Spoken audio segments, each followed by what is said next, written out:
The panoply of elements, patsies, moles, professionals, and media clearly presupposes an additional element, a center of command and coordination to guide all these operational components toward the desired outcome. A number of accounts of 9/11 have gone so far as to suggest that President Bush himself was the coordinator, but it must be countered in all seriousness that this is impossible, and not only for the reason of mental and technical inability, which must always be applied in questions of terror. Just a little snippet from 9/11 Synthetic Terror, made in the USA by Webster Griffin Tarpley. I guess it's de rigueur now to comment on 9/11 and the fact that the 10th anniversary is coming up tomorrow.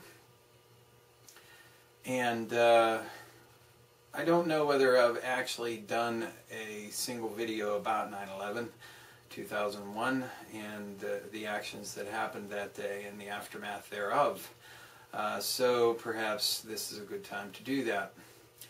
As for what happened on September 11th, 2001, in the intervening years we have seen internecine warfare amongst many different groups trying to answer the question of what occurred on that day.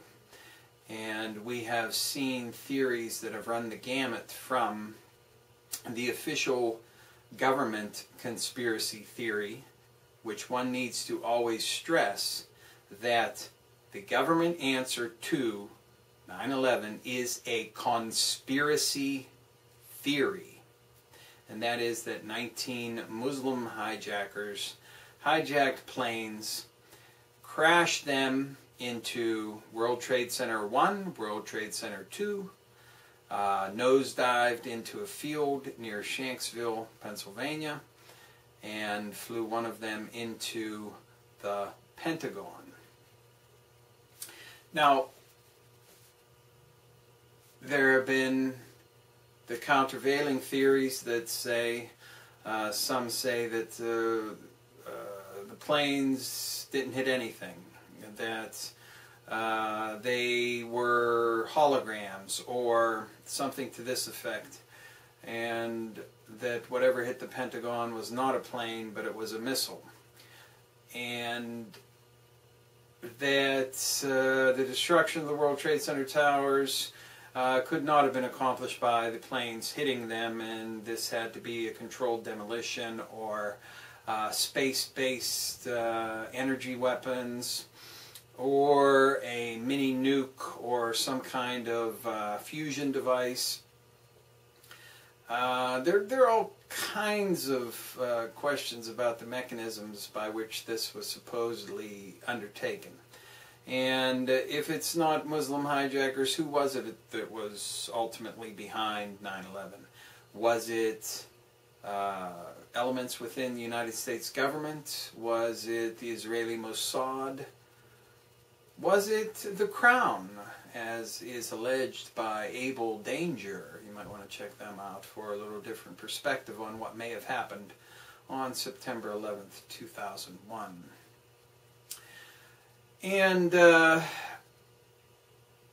so there have been a lot of different scenarios that have been put forward as to who and what explains September 11th, 2001. And to be quite frank with you, I still do not know what to believe. All of the different theories have things that go in their favor. They also have things that go against them. The controlled demolition theory for the World Trade Centers explains the collapse, but it does not explain how the explosives got there and how they were detonated in coordination with plane attacks. The fact that whatever hit the Pentagon, if it was not a plane, how do you explain the plane and the passengers that were on the plane? And if you're talking about rerouting these people and then offing them somewhere else, It seems kind of pointless to me. I mean, why would you go through the extra steps to do that when you can just have them be on the plane and blow up in the catastrophic collision? The same would be true if the planes were taken out of the picture and there were holograms used in New York City. Why not just have the people on the actual planes and fly the planes into the buildings? Some have alleged that the planes did fly into the buildings, but they were being remotely controlled. And this is something that Abel Danger talks about, and others as well. So I've seen a lot of these different scenarios being put forward, and I've seen that some of them have significant things in their favor, but they also have drawbacks that are not explained. So what is my answer? What particular theory do I have? As of right now, the only thing I can say is that I don't know. I don't know ultimately who was behind it, and I don't know ultimately how all of the different logistical things were done on 9/11. But I can tell you some things that I look at which make me think that there are certain answers that are better than others. One is the idea of having to get rid of passengers and planes kind of negates the idea of holograms. The same thing is true for whatever hit the Pentagon. If it was not the plane, there were people that witnessed the plane flying in and people that witnessed the plane hitting the Pentagon. And if, in fact, that plane did not hit the Pentagon and it was sent somewhere else, that opens up an entire whole new field of potential witnesses and problems with doing something with those people and with doing something with the plane itself. All complications that are unnecessary, since all you're planning to do is slam the plane into a building. Why not just do that? Slam the plane into the building with the people inside. They will be burned up or exploded. So I don't see the hologram idea holding up to too much scrutiny, and I don't see the missile idea of hitting the Pentagon as holding up to scrutiny either. That's not to say that I rule them out completely. I just say that the preponderance of evidence points to the fact that planes actually did hit buildings on September 11th, 2001. Now, ultimately, who was piloting these things is another matter entirely. But I think it's safe to say that the official government conspiracy theory is altogether lacking in any kind of explanations. So I reject that out of hand. Were there elements of the U.S. government involved? I don't know. But it certainly seems likely that there were people inside the U.S. government that had prior knowledge of this, at the very least. And certainly there were elements within the FBI and the CIA that were on to the supposed terrorists beforehand, and if in fact that was the actual thing that happened, terrorists taking over planes and flying them into buildings, that there was a catastrophic failure of intelligence. And because no one has been, called to the carpet, so to speak, for their failures or failure to act on that particular day, one has to come to the conclusion that there was not a failure. Otherwise, people would have been held to account. And if there was no failure, then that indicates that whatever these people were tracking and following were not ultimately what led to the disaster of 9/11. So, right now, I guess I'm kind of leaning towards the idea of what is presented by Abel Danger, and that is that the Crown, acting through their agents, precipitated this event using people within the United States government and other intelligence agencies around the world, the knowledge that they possessed, and using access that they gained through their infiltration of the intelligence agencies and the government of the United States in order to make it happen. But that's not to say that I'm wedded to that theory. Because I simply, at the end of the day, have to say I don't know. And as far as how the towers were destroyed and how to explain the anomalies with the Pentagon and how to explain, what happened in Shanksville, Pennsylvania, I don't have answers to that. I wish I did.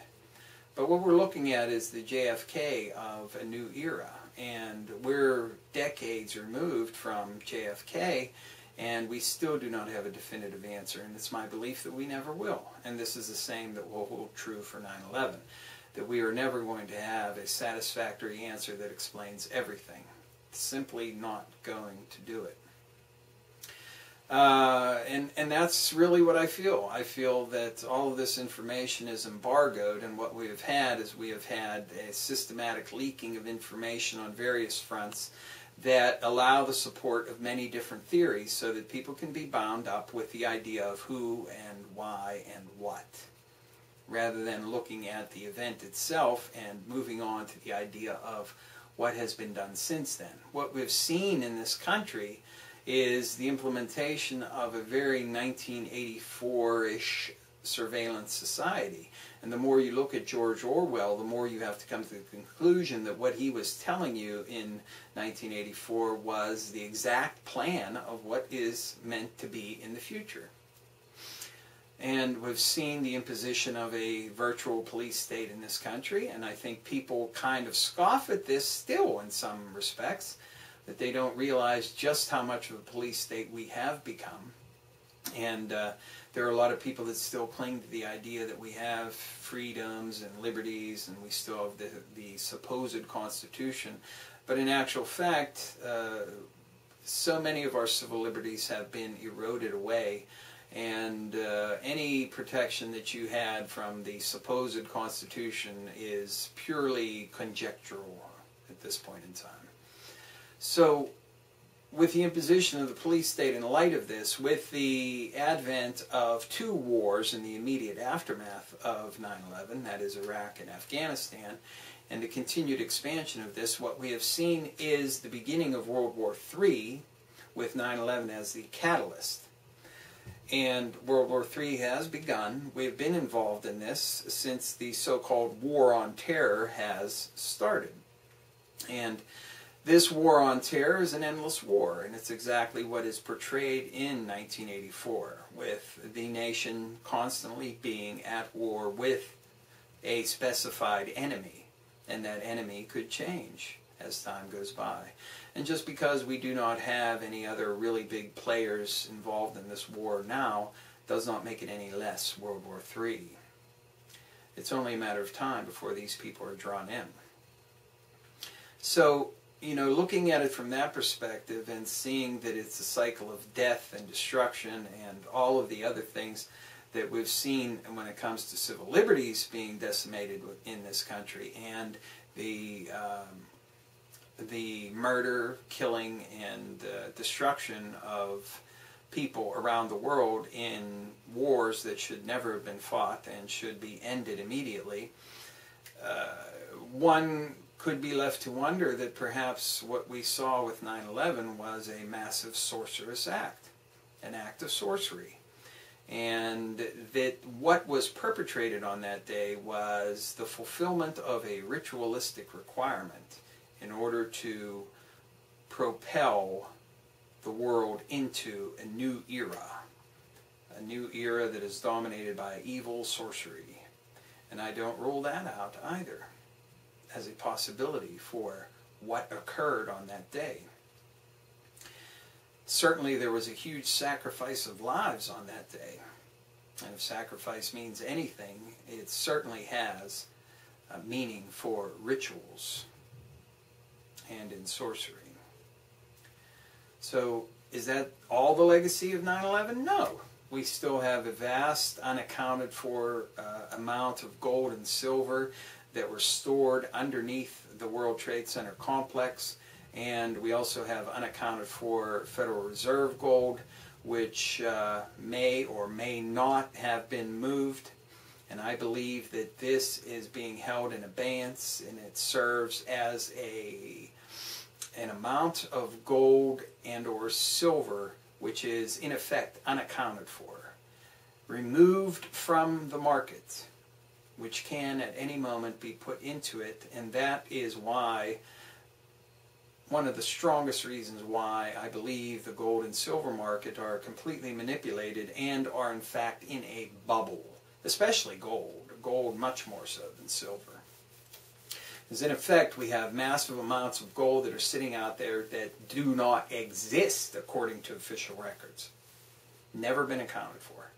That could at any moment be placed into the market, thus shattering gold's meteoric rise. But what else have we seen as a result of 9/11? We have seen the systematic destruction of this country through George Bush's presidency and through Obama's presidency. We have seen the continued erosion of the middle class. We have seen the continued destruction of the working class in this country. We have seen a systematic dismantling of the social safety net in this country. We have seen a very hard move to the right in politics, which of course right and left are meaningless in a corporatist controlled election system that we have in this country, but there are certain themes that are dominated by people who self-identify as right or left. And certainly we've seen a very hard right turn in this country. We've seen attacks on unions, we've seen attacks on workers, we've seen attacks on public workers, we've seen attacks on the government, but in all of this, there's still not enough focus being placed on the true masters of the financial world, and that is Wall Street and corporations, which is something that I harp on endlessly in these episodes of the Stench of Truth. Because it's vital that people realize that these people, the mercenary armies, the contractors, the multinational corporations, and Wall Street finance have all been the beneficiaries of the economic collapse that has been precipitated by a foreign policy of massive war funding with nothing happening here in the United States. The imposition of more and more free trade agreements, which ultimately lead to the loss of jobs in this country and the outsourcing of businesses to other countries and the offshoring of that wealth as well. And what we've seen is a cementing of corporate power and the power of the wealthy in this country over this period of time. So much so now that we live in a land of lunacy and ludicrousness, where you can have people who are actually running for president talk absolute gibberish and nonsense. And it's treated like it's perfectly normal. Just like it's now being reported that Al-Qaeda is involved in the Transitional National Council of Libya, which is the so-called recognized government over there. Al-Qaeda is involved, and these people have actually been in Afghanistan and murdered American troops there. But this is acknowledged only by way of making it seem as though we've always been on their side. So don't be surprised if in a couple years you hear that our heroes, Al-Qaeda, our longtime friends and partners, Al-Qaeda, our good friends in the Taliban, our allies in the Taliban, because this is the way everything is molded and shaped. It is presented to you as though it's always been that way. And that's the ludicrousness that we have today, that we're experiencing now, as a direct result of 9/11. It's something that's being presented to you as though this is something that's been going on all this time. It's perfectly normal. It's always been this way. We've always been at war with Afghanistan. Why would it be any different? We've always been at war in Iraq. Why would it be any different? We've always been at war in Pakistan, in Sudan, in Libya, in countless other nations.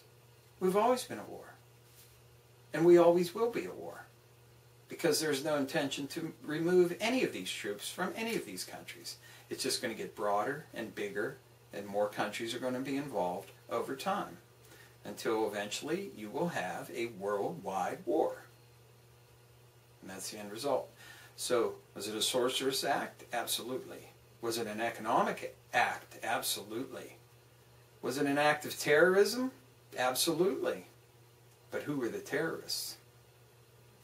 There's a terrible legacy of 9/11, and I think that it's more important to focus on the legacy of what came after that event rather than trying to focus on the minutia of how the towers were brought down, of what exactly hit the Pentagon, of what happened to Flight 93.